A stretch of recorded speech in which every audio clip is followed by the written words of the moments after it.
baieid yang akumne balei nangamenta pidon syai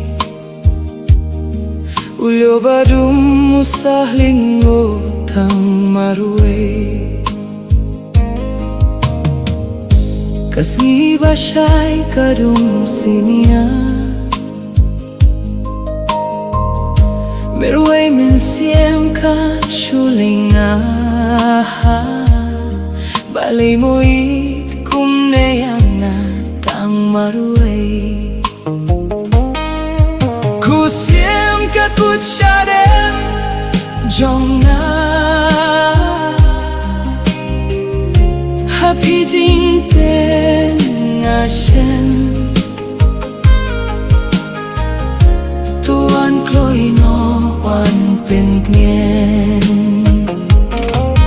Ku Syiem ka kut Shadem Jong happy jing nga shen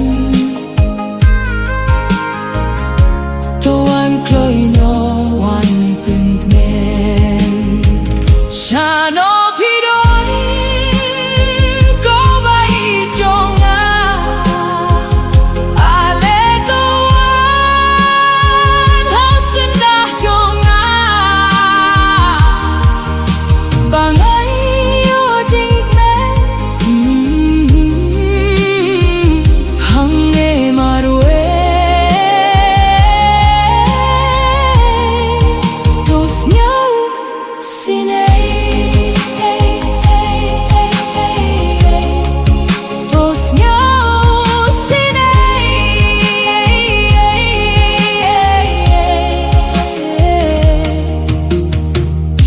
baieid yang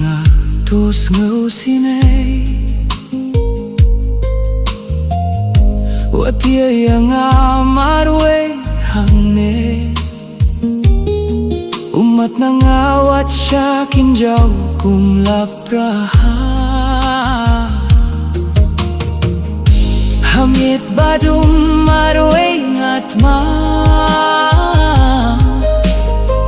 klem don mapi min Syiem kakyang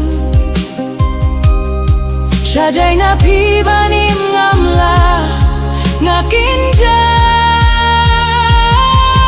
Ku Syiem ka kut Shadem Jong happy jing nga shen